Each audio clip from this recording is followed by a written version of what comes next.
How's it going? There we go. Took a sec.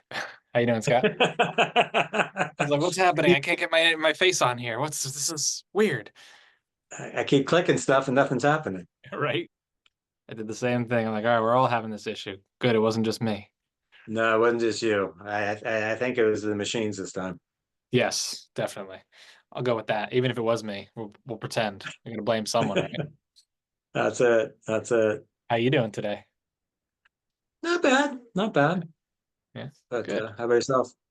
good. So I live in Vermont, and we've been here for almost 5 years, 4 or 5 years, something like that.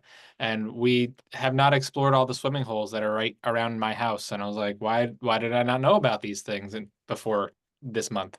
So we've been adventuring and checking them all out. So it's been pretty cool. That's where I was a little while ago, jumping in off some cliffs into some rivers. Nice. Yeah. Nice. What about you? Where are you from? I am in Southern California, Nice. What part? Orange County. Okay. Nice. My partner is from SoCal. I believe also Orange County. What town did she live in? I can't tell you what town she lived in because it was like a really small, something with, name some of the obscure towns that no one knows about. Well, there's Irvine, there's Tustin. I'm in San Clemente, Dana Point, Okay. Laguna Beach, Newport, Yep. Okay. Huntington. Gotcha. She was inland more. Okay, so that could be Westminster, Garden Grove. Um, Don't know. I'll have to ask her. It's been a okay. while since she's been there. So she's like, yeah, it was a small town that no one really knows about. So unless you're like close, um, Okay. I'll have to La find out. Habra? Was that? La Habra? Maybe. I'll message her and find out. But yeah, 'cause that's the smallest city here. Let me find out. How's everybody else doing? We're all talking about where everyone's from. Matt, Jalen, Mark, how you guys been? Good. Thank you. Good. It's Awesome. good to be here. All right. Michigan. Michigan, awesome. Jalen, where are you from? Out here in Portland, Oregon. Nice. Yeah, man. 81 degrees. It's a good day, man. It's a good day. I can't Wow. complain. In Portland, 81 degrees. That's some ooh, Dude, I'm telling you, you in take it. Portland, that's Take good. that. Yeah, that's you balance it with the wet and the rest of the year, right? Yeah, exactly. We're gonna pay for it, but I'm gonna enjoy Yeah. it for now. There you go. There you go. Redlands. Does that sound familiar, Scott? Yeah, that's not Orange County. That's No? Riverside. Okay, got it. Her family's in OC in Newport right now, so Okay. yeah, just thought I'd bring that up. I don't know. Um, Cool. So today, what we're gonna focus on is what I'll do is I'll get everyone kind of caught up on what we've been doing, and I have recordings of those older ones I can share at a later time if that's something you want to look into. But we talked a little bit about like the business overall, like what business purchasing is, acquisitions. We moved into how to look for deals and like what areas to kind of like what kind of mindset to look for, specifically when getting ready to talk to brokers, because that's where you're going to find most of these deals, unless you're going direct to seller, which is a whole different campaign process. Um, we talked about how, about 1 out of 11 businesses get sold and the rest of them don't. So brokers are not always the most eager to do the work to get a deal sold, which is weird. You would think that they would want to, but it's not the same as a house for some reason. They just don't have the same gumption to do it. Um, and then we talked a little bit about how relationships with those brokers are really important and building those relationships and figuring out, who you want to work with is very important. And then also how you can go ahead and do that with them without I'm going to say compromising your morals or whatever it might be, right? Like you want to make sure that who you're working with is someone you want to work with. I've talked with brokers that are just like, nope, don't even want to bother. And I've also talked to brokers who I've never talked to because it's all automations and I've never actually had an interaction with them. So just know as you're looking for businesses, especially if you look at the site that we have about 600 different sites that I sent out. Some of them are down. I have to go skim through and kill off any of the ones that don't work. but quite a few sites that have brokerages. And of those sites, there are a lot of them are automated, right? So until you sign an NDA, until you like, there's a process to how these things go. So you can reach out about a business and they're going to send you an email that says, please sign this NDA. You're going to sign that NDA. Then they're going to give you the basic CIM, which is a confidential information memorandum, CIM. And that is going to give you the data, right? It's kind of like getting the numbers behind the multifamily or the numbers behind like all the actual financials. It's going to give you the financials and like what the business is about, what the business actually is. Since you signed the NDA, now you can actually see what the business is, things like that. Depending on the size of the deal, they're going to be asking for proof of funds. So if you don't bring proof of funds, they're not even going to play ball with you. There are ways around that. That's kind of a separate conversation that we'll get into when we get further down the line on this. But that is basically bringing in other people that have that clout. And there's ways that you can build that relationship. Say, hey, listen, I have someone that I'm partnering with. They have these things. It's a little harder unless you can actually show proof of funds on these larger deals. Like we are looking for deals 10 million or more. It's going to be a harder nut to crack if they're requiring proof of funds day one, right?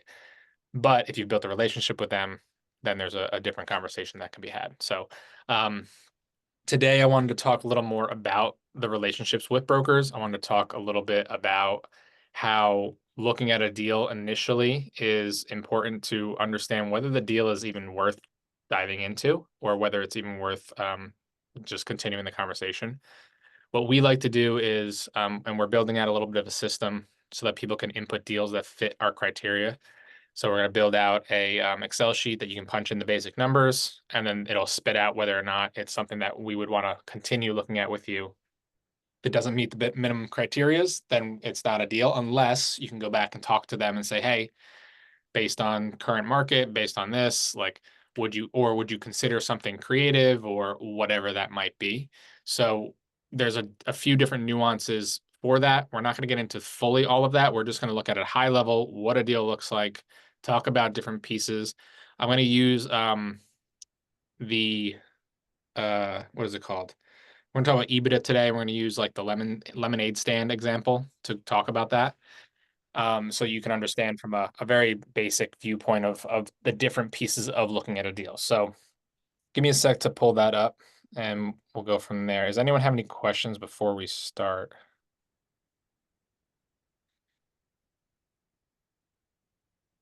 Just saying hi here. Hey, How's everything? good. How are you? I'm good, good. Thank you. Thanks for joining us. Yeah, kind of late. I thought I would get another email, but then I went back and I saw that we can use the same Zoom link. Yes. Yeah, I had a little bit of tech difficulties this week. I maxed out my emails on my account, and so I was trying to get another one out before this started. I didn't realize it maxed out, so I apologize for not sending a new one. I should have done that. It's fine. It's okay. Okay. But yes, Is it? Yeah, is it possible to send this Zoom the recording to my email address later, if possible? yes, what I can do is I can share that with what I'll do is I'll attach it in the next email that goes out, which I'll get out this weekend so that you have access to that. Okay, I'm sounds gonna good. make a note of that real quick.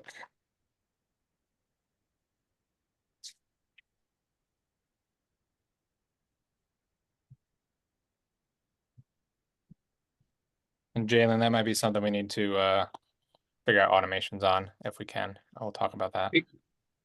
Because now that you are saying like you are sharing important details like how to analyze a deal, I would like to take good notes, write down everything. Yeah, absolutely. Okay, thank you. Yeah, definitely. All right. Sorry, it's taking me a little longer than I expected to get this open, folks. There it is.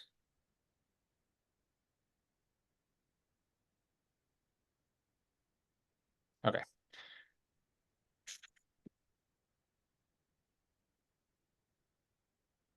All right, so I'm gonna go ahead and we're gonna talk about EBITDA. There's a video I'm gonna share because other people are gonna explain some of this stuff a little better than me, and I want to make sure that I don't confuse anyone with the way I explain things sometimes. So We're going to literally talk about EBITDA. It's going to use an example of a lemonade stand during this conversation, and it'll teach you basically how to understand what we're talking about. So EBITDA stands for earnings before interest, taxes, depreciation, and amortization. So EBITDA. Sometimes there's EBITDA. Sometimes there's EBITA. There's a lot of versions of EBITDA, or EBITDA, or whatever it might be. So we're going to talk specifically with all those pieces in play. I'm going to play this video. Let me make sure. I probably did not do the right share. Hold on, let me do this one more time. Doesn't automatically share sound, so I want to make sure. There we go. Okay. All right, so I'm going to go ahead and share this. Let me know if you can hear this, folks. Otherwise, I got to do another setting change. What is EBITDA with the Motley Fool? EBITDA stands for earnings before interest, taxes, depreciation, and amortization. EBITDA is a useful metric for understanding a business's ability to generate cash flow for its owners and for judging a company's operating performance. EBITDA is an earnings metric that is capital structure neutral, meaning it doesn't account for the different ways a company may use debt, equity, cash, or other capital sources to finance its operations. It also excludes non-cash expenses, like depreciation, which may or may not reflect a company's ability to generate cash that it can pay back as dividends. EBITDA is very simple to calculate. Take earnings, net income or net loss, interest expense, sometimes also interest income, income tax expense, sometimes also tax credit, depreciation, and amortization, typically combined, but sometimes as separate line items. Next, add up all the line items that are expenses, subtract any line items that are income, such as interest income, then add the total to the net income or net loss figure. The result is earnings before interest, taxes, depreciation, and amortization, or EBITDA. All right, so pretty bare bones on that, right? Does everyone understand those pieces of the thing? I think what you'll probably get a little bit confused on is depreciation, because knowing how to calculate that, usually for real estate, let's say it's 39.5 years is how you depreciate a property. A couple years ago, there was a law that passed that you can do 100% in 1 year, and then you wouldn't have to spread it out over that time, for real estate specifically. That is not the case anymore. I think we're down to 50% you can do, and next year I think it's down to 25, and then it's going to drop to, you're not allowed to do that anymore. That ruling has passed, or that law has gone away. But it is over 39.5 years. You spread that out, and every year you can depreciate your property by that amount based on how much money you've put in or how much you purchased for. Just like a car, right? When you drive it off the lot, it depreciates by 50% or whatever the number is as soon as you get it off the new lot. Compared to a house, you can do that over time, and then any money you put back into that, you can go ahead and redepreciate over time again and again. So let's say the house burnt down, you can then go ahead, put all brand new money into it. Now you can start that clock over again and then do depreciation. From as far as I remember, I'm not 100% on that one, so don't quote me. But when you're dealing with depreciation in a business, you're talking about equipment, you're talking about the building, you're talking about any type of assets that you have that over time will need to be replaced at some point. And then amortization, I'm not going to have a full understanding of that. I'm pretty sure that has to do with maybe someone else knows this one. I don't fully understand that one myself. Let me see if I can get a better grip on it. Does anyone fully understand that one? Amortization to me is when I pay on a loan, right? Every year I pay a certain amount, and every month. But let me make sure I get the right understanding of what that is in business, because it's a little bit different. It's definitely has a lot to do with accounting, that I'm just like, okay, that's a little bit of a thing that I don't really play with as much as my partners do. Okay, so here it is. So it's spreading the cost of an asset over its useful life. Okay, so essentially, if I buy something for $100,000 piece of equipment, and it's going to last us 3 years, I'm going to spread that amount over those next 3 years. So if I go to buy a business, that amount gets spread in there, added up or subtracted from it. So similar to depreciation, but it's how you spread that the cost of doing business with that piece of equipment. Okay. That is how that works in a way. So we'll have to get someone who has a better understanding of those kinds of things to really talk about that specifically. But these are the pieces of the puzzle. There's a lot of things when you're looking at a sim, and I don't have a true sim that I can show you because they're all under NDA, but we can talk at a higher level. When you look at an EBITDA, and sim, remember, it's a confidential information memorandum. That's basically all the finances. That's going to be the business information, who works for it, not maybe who works, but what people are in that business. So it's basically a pitch deck, if you think of it that way.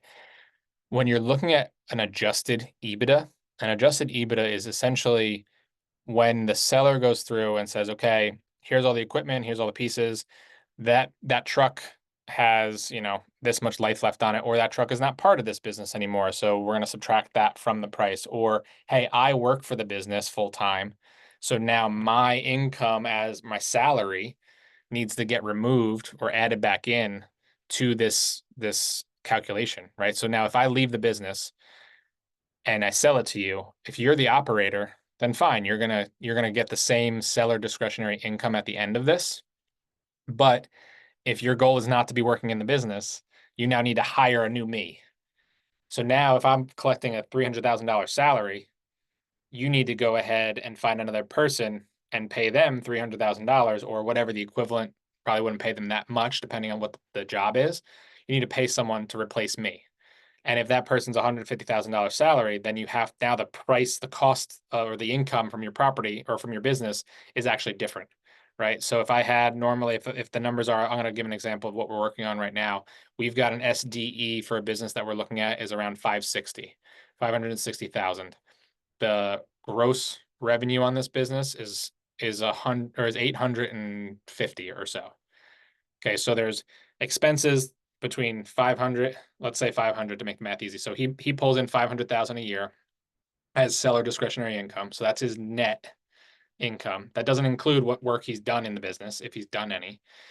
And then he's spending about $350,000 because it's 850 is what his gross revenue is. He's spending 350 on his staff, on his clients, on his whatever back end system that he's working on. So for us to replace him, let's say he's working 20 hours a week, right? I now need someone in that position at 20 hours a week or more, depending on their skill level or whatever. So I need to hire someone. So now that $500,000 that I would have said that I'm taking home is probably closer to maybe $400,000 because now I have to put someone in his position. So when you look at a business at the high level, you need to see like, all right, there's line items. And let me see if I can find I had one that I had open that was able to be looked at and not have to worry about, let's see. Okay, so I've got my lemonade stand. Here we go. Sorry.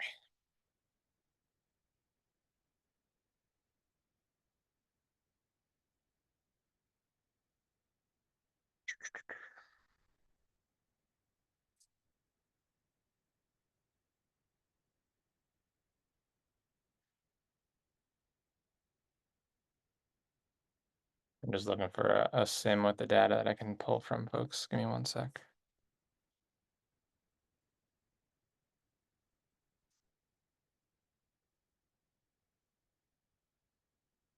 All right, here's one.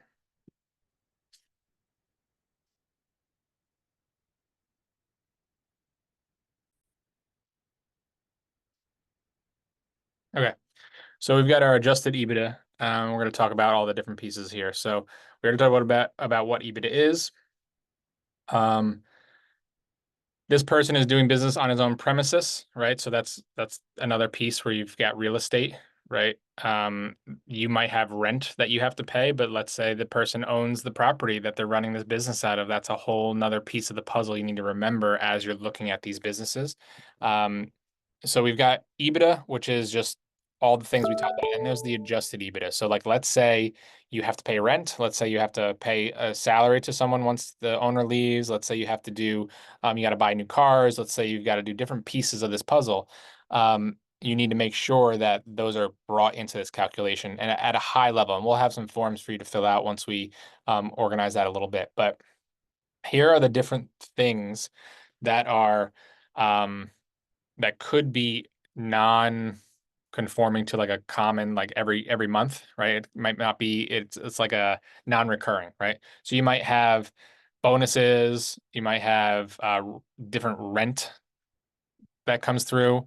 You might have different like salary to, I mean, the people you bring into the business might be like, hey, we need to bring in a specialist to do one thing at one time, right? So these things are not normally calculatable. You can't really put it on your EBITDA in a way that is a common item. So they do an adjustment so that they can go ahead and figure out how to calculate what you're looking at. So here's a pretty simple format for looking at adjusted EBITDA.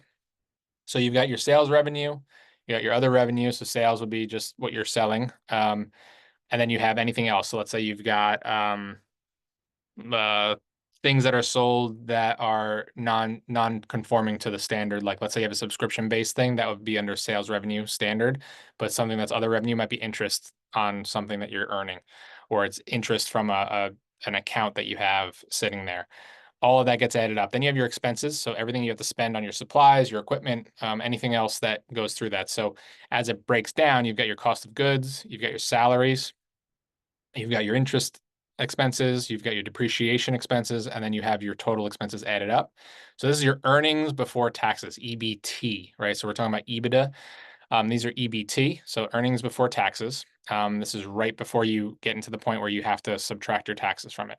Now, after you have your taxes, is your earnings after taxes. Now you're paid the government, they're happy. Now you can go ahead and figure out what your interest earnings and expenses are, what you've paid on your mortgage, what depreciation you have, and then what other tax expenses you might have. So let's say you got to pay an accountant, we got to pay different pieces of the puzzle in that way.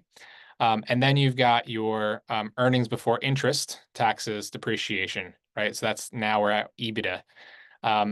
You're going to go ahead and adjust this. So this is your EBITDA is all the things that we just looked at above. Now you're going to go ahead and adjust. So non-recurring regular expenses. Hey, we had to buy this giant piece of equipment because our steamroller broke and now we needed a brand new one that we didn't expect to have. So now you can go ahead and have that expense recalculated in. You can put that back in because that expense came out up here. Right. But now I can go say, hey, listen, you're not going to normally have that expense because you're not going to have a steamroller break every year. So we had to pay $100,000 for a new one. So I'm going to add that back in. So now I'm adjusting and saying, even though our bottom line, our EBITDA, we made $100,000 this year, we also spent $100,000 on this steamroller. So we really made $200,000, but I had to spend a bunch of money on this piece of equipment that went bad. So you add that back in. So you're adjusting and saying it's really higher. Now, you have some loss, right? Okay, cool. I had this piece of equipment that we sold off, right? That entire steamroller was not a full loss, or let's say there was a compacting machine. That wasn't a loss fully because we sold it. We sold it for parts, right? So that income you normally would not get. That would be up here under the extra other income that we talked about, other revenue. So that income would not normally be there. So hey, now we need to subtract that from what we brought in, right? So there's different pieces that you have to adjust for, and that's why it's called adjusted EBITDA. Then you go ahead and you have your disposal of your assets. We talked about that. Impairment of goodwill. I have no idea what that means. Does anyone know what that means? I'm wondering if it has to do with donations, maybe. I really don't know. Or it could be losses because you had clients that didn't pay. Maybe that could be that too. Jalen looks like he's looking it up. I'm going to take you up on that. Oh, of course I am. Okay, Thank you. so goodwill impairment occurs when a company decides to pay more than book value for the acquisition of an asset, and then the value of that asset declines. Okay, so that new steamroller we had to buy we were in an emergency situation. We needed it yesterday. We bought a new one, got screwed over, paid $100,000, but we needed it, didn't matter. The value of it was only 75. And now we've lost now that value and that cost. So we put that back in. So there's an adjustment there. Thank you, Jalen. And then you have excess considerations. So like you've got notational expenses and you've got software, things like that. So these are all different things that might happen in the background. Let me just look up notational expenses. I don't remember that one. and again, I'm not the numbers person, everyone. So anyone who watching this, I know this at a high level, and we're going to go into this at another meeting with my partners, and make sure that they really break this down for us. But this is just at a really high level. These are the pieces of the puzzle. Inside of here, they're not showing anything with salaries, right? So they're not showing owner's salary. And that owner's salary, again, is going to get added back in, because if I'm pulling $300,000, a lot of owners will actually try to, on this EBITDA, this adjusted, they'll add it back in and say, hey, look, my salary is 300K, so I'm going to add that back in and show the value is higher, or the take home is higher for you. But it's really not, because now you need to replace me with someone else. But if I'm not working in the business, then I can add that back in and say, hey, me and my wife are taking home $1 million, and all we do is call our operations person, and we just own the business. We don't do any work in it. Adding that back in makes sense. But if I'm actually doing any work, like clerical work, or any type of, if I'm the contract person, or if I have the relationships that I have to maintain, that work I'm doing, you now need to put someone in that place. So there is that piece, but sometimes that's not even part of the equation, right? There might be just a VC company, or like a venture capitalist that is put money into this, and now they own the business, and they don't do anything. And that money that they're taking in as a salary isn't really a salary. So they're just going to give it back, right? So now you can say the income on that is higher. That's the adjusted version. So here is an example. I believe there's a template here, but here's an example real quick. So this company has revenues of 12. We're going to go very simple, bare bones on this one. So it's $12,000 a year income. That's just makes it so that the government looks at you as not a hobby, right? 10,000 is the minimum for hobby businesses. Not that we would ever look at a business like this, because this doesn't make any sense for us to purchase, right? Because it's not enough income. But so the sales is $12,000 a year. Other income, not sure where it's coming from. Maybe they sold a piece of equipment. There's another $1,000. Salaries and wages for the year, they paid themselves, or they paid someone else $3,000. Depreciation is $500 for whatever equipment they own. And then you have what else? We have taxes for the year. So that's just an approximate how much it's going to cost. The cost of goods sold for the year took us $4,000 in supplies to sell $12,000 in product. And then the interest paid over the year is going to be $100, because we took out a loan to buy the product, or a loan to buy the equipment that we already have, or we're paying interest on the property we own, whatever it might be. And then any other miscellaneous expenses. So now this company, let's see, I'm just going to ignore that part because that doesn't seem relevant. So here we go. We're going to punch this into the list right here. So our gross sales is 12,000. Our other income is 1,000. So now we've got 13,000 in net, or gross profits, or gross revenue. Then we're going to go down, and we have goods. Our goods are 4,000. Our salaries are 3,000. Expenses are 1,000. Depreciations are 500. And then we have 100. So our expenses on a $13,000 business is $8,600. So that means that my earnings is only about $4,400 on this. So that's about, what is that, 30 something percent? So that's pretty average, right? Average to market for anything with goods involved. Take off our taxes. Now we have EAT, which is our earnings after taxes. And then we go ahead and we add in anything that we have. So interest expense, we have to pay for the interest. We have to pay for depreciation. We have to pay taxes, right? Now, because we have that, we'll go ahead, and our total that we have to pay for those pieces after tax is 800. So we add that back to the 5,000, right? Because these pieces are things that can be looked at in a different way, right? You look at EBITDA and then the EBT, and they use that in different ways when you're dealing with finances with your accountant and things like that, and when you're assessing. So we try to look at the adjusted EBITDA and then the EBITDA. That way we know all the pieces and all the factors that are in there. Because if I told you that you're going to be pulling in 4,200, and we didn't calculate the fact that these are part of that, your numbers are not going to be right. When we go down here to excess rental expenses that are considered, so now we go ahead, let me see, key. Okay, so these are things that they chose to pay for. So these two pieces are excess, right? So they paid a little too much on their rent. They paid too much by $100 for the year. So now they're getting they're showing that there's excess. So this is where my salary for myself or for a key player would come back in. So if I was not collecting a salary, and I was just getting, and I was on the books, because a lot of people do small businesses. A lot of people on the books, they're getting salary.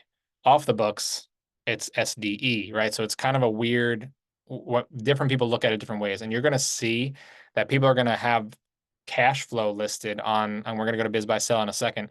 They'll have cash flow listed and they really mean revenue or vice versa, right? So they're going to say, hey, we got 12,000 in cash flow. Well, that's really just your gross revenue. And if it's listed wrong on the brokerage site, it could totally mess up the numbers on a deal, right? You got to look at things based on the numbers and how they interact with the total piece. So this is all just irrelevant. So EBITDA in general gives you the basic outline. And again, this is not my specialty. That's why I'm going to bring on my partner to really talk about it on the next one. This was just my high level version of it if I'm skimming through. So we're going to go ahead and I'm going to open up Biz Buy Sell, and we're going to look at a business, see how much information we can get from them without looking at Sims, because I'd have to have all you sign an NDA for that. So let me see if I can get an example Sim that we can look at.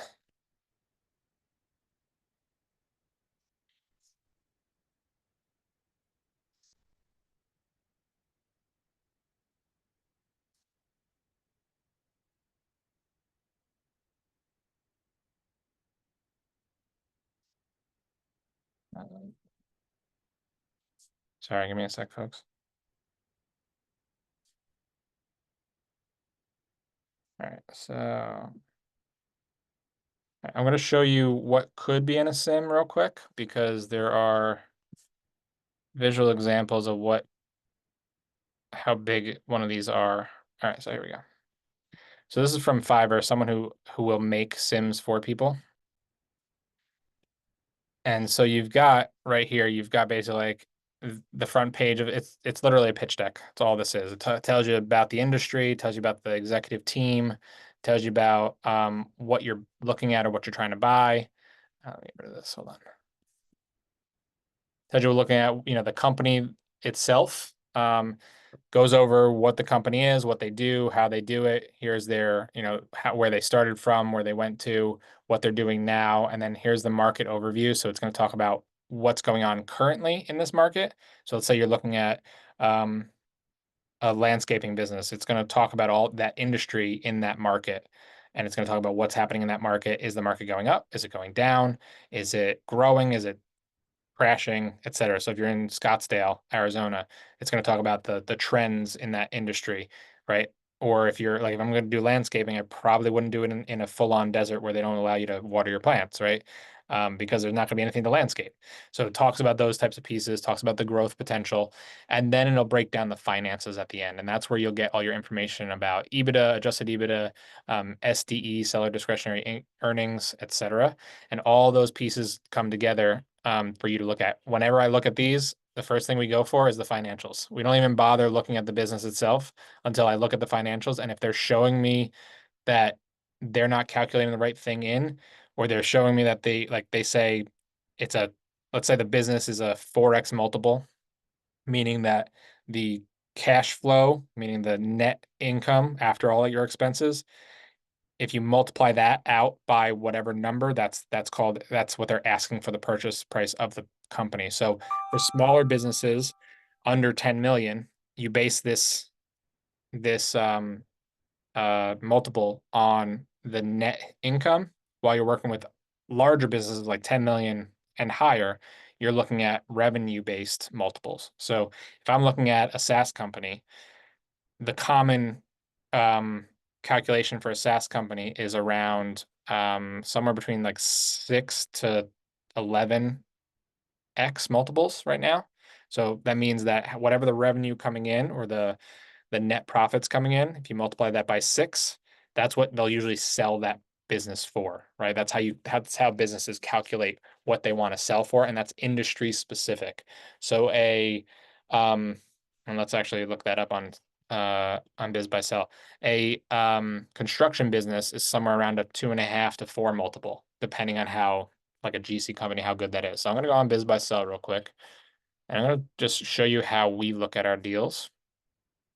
Let me actually share my screen. All right. So this is how we look at our deals. We go ahead and say, all right, I'm going to look in the industry of building and construction. That way I have something we know about. We're going to look in, let's go Arizona.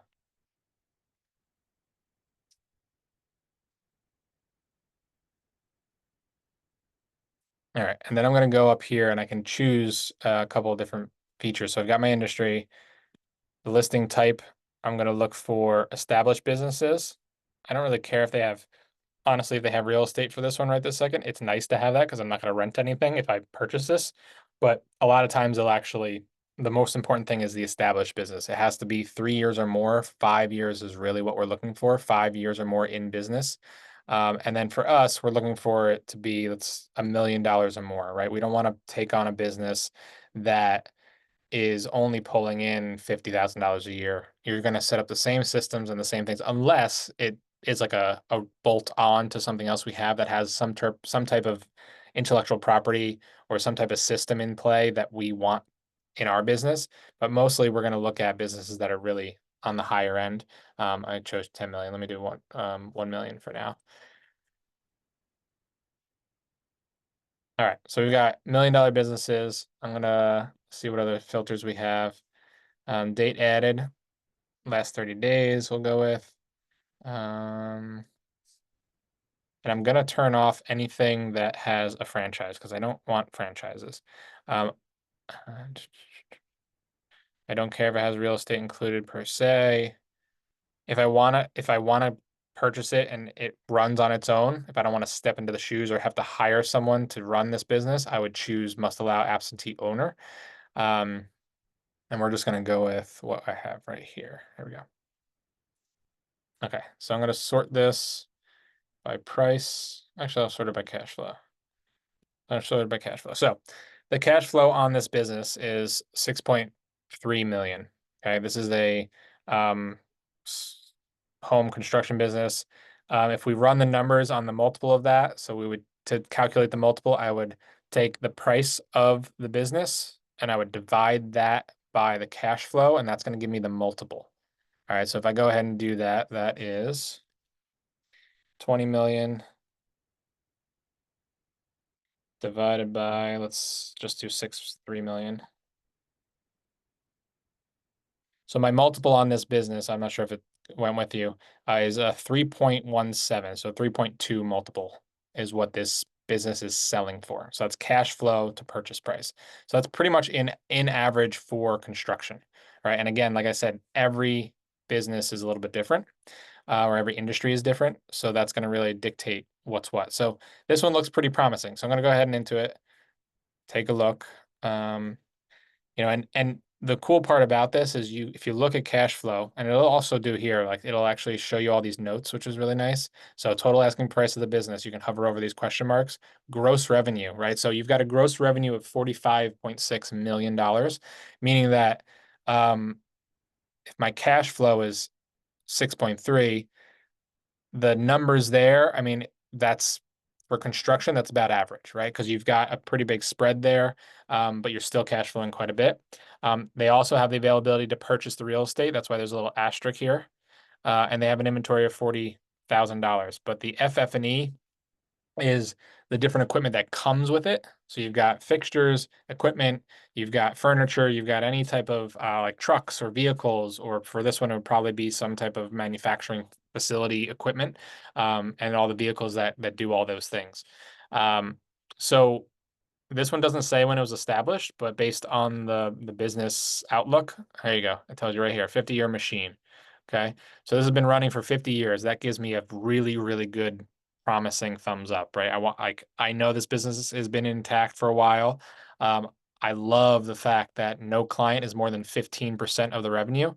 So if I had a business that had my main client was Walmart, and Walmart had more than 30% or so of my market share of who I serve, I wouldn't go anywhere near that because Walmart can just tank my entire business by backing out, right? Unless I've got a 10-year contract that they can't break, right? That's a different conversation. So there's a lot of businesses that are on government contracts. If it's a government contract, they usually give like a 10-year contract on a lot of things. So that's a different conversation. But if you see a business that one client takes up a significant amount, 10 to 15 is pretty good.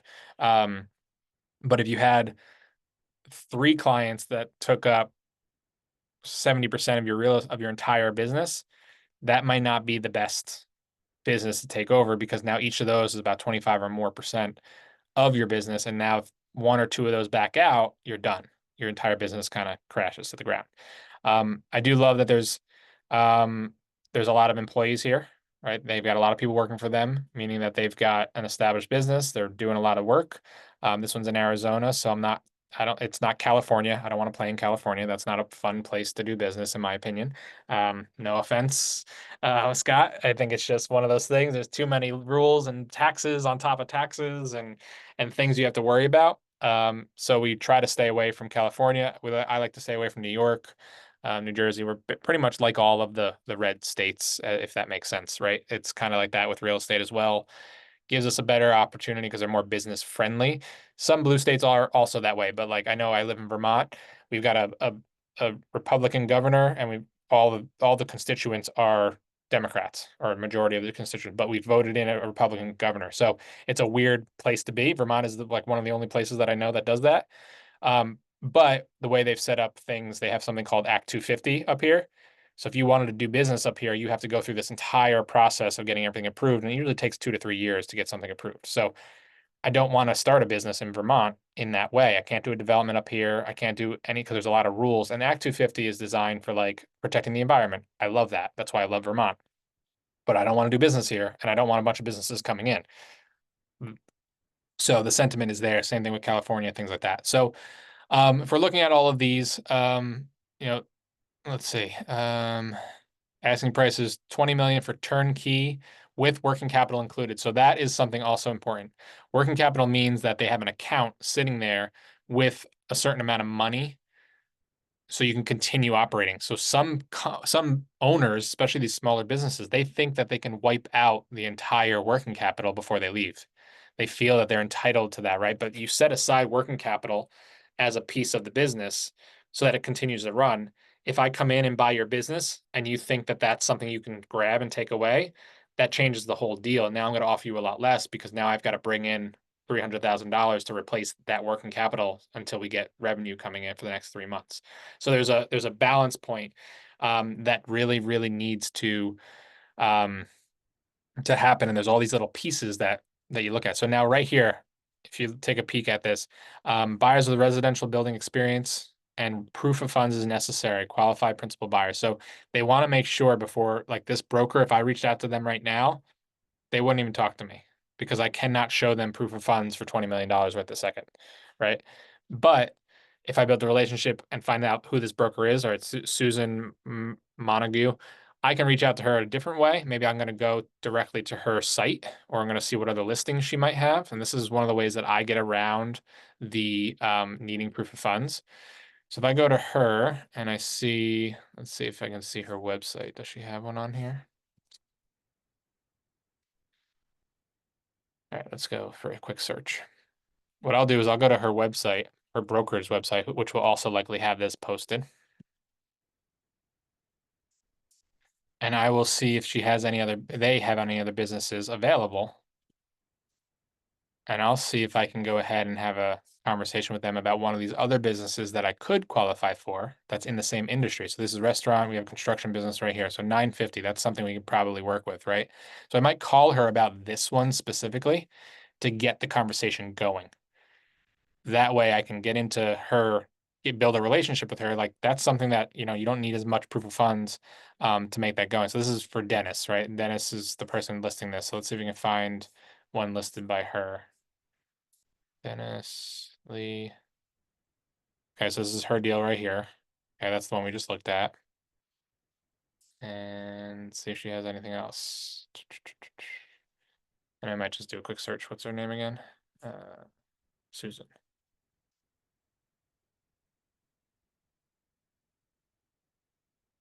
There we go.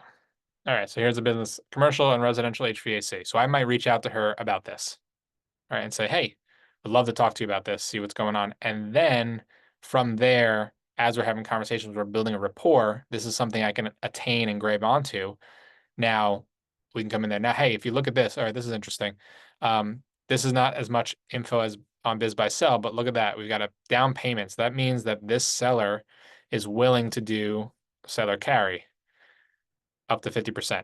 So that means they're willing to come in and say, hey, you can buy this business if you can bring in 50%, and then we'll work something out where I get paid over time, or I get paid as a as you basically I'll consult with you for a certain amount of time to transition or whatever it might be. So the business we're buying, we have the seller is going to stay on for a year.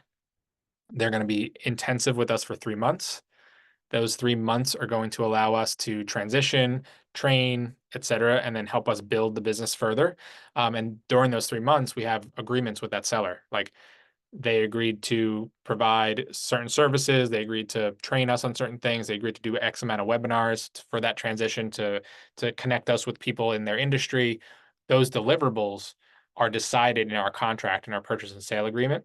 If that is not or met or fulfilled, there is a clause in there that says they will not be able to get a certain amount of their payout or their buyout. And that allows us to hold back some of that either until it's delivered or just hold it back completely. But then we have another piece of that deal where over time we're still paying them, and these are the payment methods that we're doing. So this is an example of one of those that could be done. So this person said, I don't know what 90% means here, but owner prefers to stay as a small percent ownership with salary. Okay, so they want to stay on it like 10% and keep their salary. So they don't want to run the business anymore per se, but they want to stay on. They just don't want to deal with the headache. Okay, so seller does no hands-on installation, prefers to sell larger company who will hire him and offer percent of ownership going forward to manage. So he's willing to continue to manage. He just wants a chunk of money is what he's going for, and he wants to stay on salary. So to me, that's a pretty decent operation setup, right? I've got someone who knows the business. I don't know how old this person is. They might not be the right person to stay on, right? But and then we might want to bring someone in to train. But this person is willing to stay on. They're I don't know how big this business is. It doesn't say anything about how many techs are there. Let's see. New owner may choose to boost sales by adding service agreements and techs. Yeah, we don't know enough about this, so I would request the sim on this and find out a little more. So they're saying the cash flow is this. That could also be what goes in his pocket as his salary, right? And if he's staying on, I still got to pay him a salary. So there's pieces of this puzzle we don't know enough about. So let's see if there's any more here. So he lives out of state, so that means that he is running this remotely. There's no rent.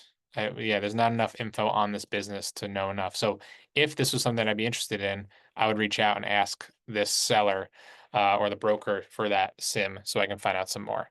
I don't think there's there's not much else to tell. Any questions on this piece so far, everyone, on how I looked at that? Do we want to look at another industry and look at a couple more examples? All right, what I'll do is, so the reason, remember, the reason I'm going to this person or I'm going to this listing is so I can talk to Susan, right? This is just think differently when you're doing this stuff because I want to talk to Susan. I want to have a real relationship with her to build a rapport so that then I can say, hey, what about this deal you got going on? Do you have anything else? This one doesn't fit our criteria, but my partners are interested in some bigger companies. Is this something we can talk about? Or hey, do you have anything else? She might bring this up. And now that you've already built a rapport, you've shown her that you can handle the conversation. If you went straight for this listing, she wouldn't bother because you don't have proof of funds, et cetera. But these are ways that you can have build those rapports with people. But they want to talk about a deal. They don't want you to just call them and say, hey, how's it going? I'm starting to buy businesses. Can you teach me? Like, they really don't want that because they're trying to make money, just like you are.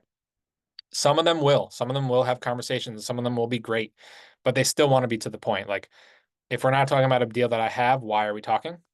Like, if you want to learn how to buy businesses, go online and do some YouTube training, right? Or come to Shane's training, right? So we want to make sure that when you're starting these relationships with these brokers, you're really giving them value. You're showing them that you either know what you're talking about or you're at least on the page of learning it. And you can be blunt with them and say, hey, listen, I'm brand new to this side of the business. My partners are, know that I could talk to people. So they sent me out to start talking to people. And that's okay, right? They're gonna be more receptive to that where you say I'm fresh than if you pretend that you know what you're talking about, right?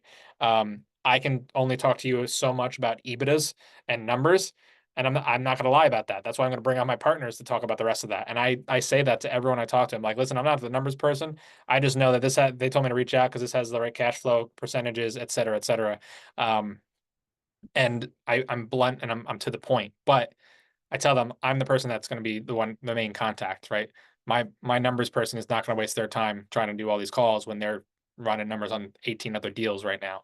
So as you start these conversations, it's really about that rapport that you're building so you can get into the rooms where you want to be or need to be. And if you do that, you're going to see a lot of deals coming through because you're gonna continue to reach back out. I know that a lot of us, if you ever sign up for like Biz Buy Sell, you click on it and you get to their webpage and you have to agree to like their marketing. And we talked about that last time, how you can sign up. For those of you who weren't here, I'll have to share the video, but you can sign up for these websites by adding some key things into your email address, and that can automatically funnel those things into a folder so you don't have to overwhelm yourself with like a bunch of broker emails, right?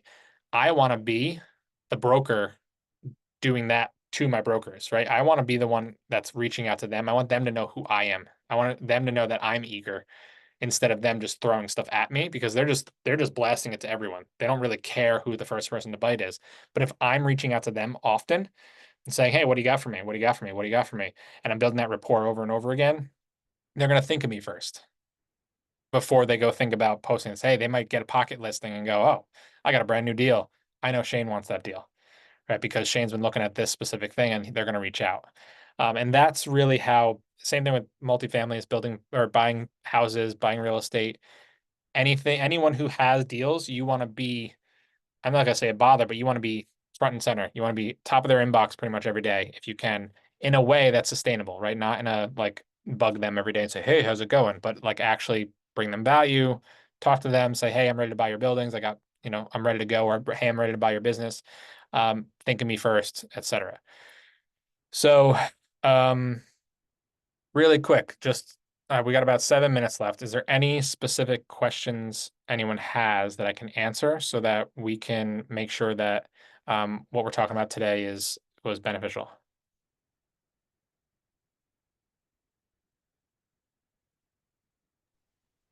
Nothing Did in particular. did anyone gain value from today? Is there anything that stood out that helped out, or was this something that you all knew? I just want to make sure I'm going down the right track for the future meetings. No, you're going down the right track. Since this is my first one with you, I'm assuming your partners have capital. And does this have anything to do when Pace did the zero down thing and a bunch of people started meeting? Or I'm not sure where you're going with this, This or this is just me bringing value to the community and helping people and seeing who wants to do deals together. This is all this is. So if like you want to do business together, like I know not a lot of people are doing this per se, so I'm trying to bring value to the community, to every community that I'm in. This is not just Pace's stuff, it's everywhere. So I'm just offering to anyone. I've actually had my own community that I'm helping out as well. So it's more about just seeing who wants to go down this a little further. right? No, I get that, and I appreciate that. Thank you. Yeah. So are your partners funding other people's businesses? Is that the way it works, or? So we're partnering in those deals, yeah. So we can partner with people who want to go into business together. So whether like I've got someone who was running a construction company and they wanted to get into something else, but they were willing to operate the other business. So we went ahead and we found the money for them, and then they continue to operate, and we get a percentage of that as well. That's one way we can Okay. work together. We do have lenders that might be in a business that we're not really interested in, and we can help you out finding those people, or at least training you to find those people. That's really what we're just trying to create, as much value for people as possible. Cool. Okay. I was just seeing what the gig was. Yeah, just want to help. Awesome. Cool. Any other questions today, everybody? No questions for me, but dude, that the spreadsheets are invaluable in breaking down what the process of EBITDA actually looks like. Yeah. For my brain in particular, huge game Okay. changer. Cool. I'll make sure that gets in the email. I'll send that out. I'll make sure Marley has something good for that as well. I'll make notes of that.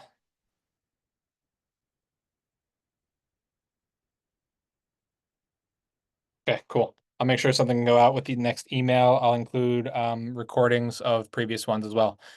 Bernice, you had a question? Hold on, I'm trying to turn the camera on here. Oh, you're good. Sorry, I'm a No, mess. Deal with allergies here. Oh, Yeah, sorry. Southwest Arizona, Sierra Vista. Nice.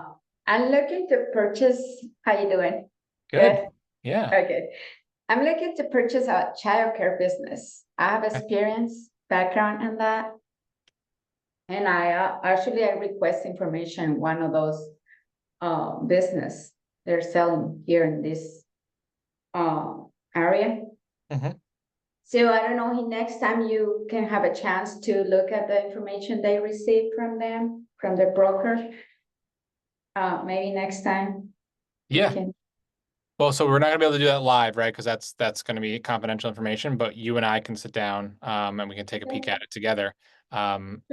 If you want to do that, or if you want to send it to me and I give you some feedback, like that's okay because we're gonna work together. That's, but you gotta just be aware of like that confidential information. If that gets leaked, Yeah, you're responsible. So we want to make sure that we're not right, bringing right. masses. That's right. I signed up for that. Okay. Yeah. Yeah. Just be aware. That's all. Yeah. We're happy to take a look at it and see. Are you looking for help assessing it and taking it down? Do you have the funding for it? Like, what's that look like for you? Yeah, well, actually, the owners selling the business and the real estate also. Okay. Yeah. Nice. So Great. and they're willing to do carry. Okay. Great. Yes. Awesome. Yeah. So, Full carry, or do you know how much? no, they asking for a substantial down payment. Okay. So yeah, I don't know yet. I'm just trying to get better idea, picture. Yeah. How to approach Okay. better. Yeah, sounds good. And so do you have any funding in place to help take that down, or are you just looking to see how, maybe we can work together on that? Like what's that look like for you? Just want to make sure I get the full picture. Yeah, well, it said they retire and they're how they call it, partially honors managed. I forgot the words, how to. Yeah, they're not really there most of Yep. the time. It's just barely, just probably walk-ins some days, which is, I guess everybody's looking for that, right? Not to hide on the business. Yep. Be Okay. willing to have free time for family or for whatever. Right. So, Cool. yeah. So what was the question? Sorry. It's okay. I was wondering, do you have funding in place to pay, like you said, they have a substantial amount that they're looking for. Do you have any funding lined up for that, or do you need help finding funding? No, I'm planning to get a loan, maybe to go through SBMA, SBA, that's Okay. what it's called? Yep. A small business administration, yeah. Yep. And Yeah. timelines on that, like we're going to talk about some of that stuff in the near future, but timelines on that is upwards of 6 months, Right. just to give you a heads up. So depending on the seller's timeline, and what's going on, there's other ways to get into it, and we can talk about that at a future meeting. There's other ways to get into it in terms of like different loans that you can get, private loans, things like that. You can get private equity yourself and private loan yourself that can cover the gap in between purchase and actual SBA. So there's a couple different versions. Just know that SBA is like drawing blood from your unborn child, Okay. to get that to happen, right? They're gonna need all your data, they want to make sure that you as a person can pay the bills if something happens with the business. So just be aware of the length of that, not to scare you away from it, because it is a great resource. Just to be There are- aware, okay. Mhm. But there are All other right. ways to get in and then have SBA come in on the back end and refi Okay. you out of their deal of that first loan. And we can talk about that because that's might be the quicker and better way to do it. All right, Sounds great. Cool. Yeah. I watched some Zooms about the zero down, so Nice. I kind of getting some Yeah. ideas. Yeah, I'm Yeah. not that zero, but Well, yeah. and that's a possible thing, right? Like that could be a negotiation with the sellers that says, hey, listen, can I take over this business for the 6 months and then pay you out over after 6 months, right? That's still zero down. Right. There's different ways you can do that, just like any type of creative finance, right? You can get in there Mhm. and do that. So yeah, let's talk about that. Do you want to shoot me an email with some of the information, the high level information on that, or the sim, so that we can talk I can show it to my partners? Sure. What's the email? The one that's showing on the screen? Yep, that's the one. Actually, I'm gonna give you a different one. It's gonna be info or Shane at let's do info at creativerootsholdings.com. I'll drop that in the chat as well. Okay. The creative roots. And we're going to be creating a system to upload this stuff. Jalen is actually working on that. We're working on ways to submit deals and things that you want to work on together. So that makes it life a little bit easier for everyone. And then we can communicate that way as well. All right, sounds great. Creative Cool. roots. Awesome. Thank you so much. Yeah, absolutely. So the next meeting, I believe, or maybe the one after that, we're gonna break down, deals that, like, what makes a deal and what doesn't make a deal, and there'll be an Excel sheet that'll actually break it down for you to see, like, hey, if you punch in all this information, it's gonna give you a thumbs up or a thumbs down. It might have a caveat like, hey, it's close, but you need to get the price down to this or whatever it is. That way you know what to look for instead of, because we don't want to have you send a bunch of things towards us and us not look at them because they don't make sense. So yeah, let's take a look at that one, Vernice, and I'm happy to give some feedback. Awesome. All right, everybody. We hit the 6:33 mark, so I'm gonna have us all jump off. Thank you, Matthew. Really glad to have you all here. I'm looking forward to having you jump on. So I'll send out an email this weekend, and then it'll have all the information. I'm also gonna figure out how to get all the old videos up as well. So if you want to watch the series, you all can do that. Thank you for everything. Thank you, everybody. Have a great night. You as well. Thank you. Thanks. Bye.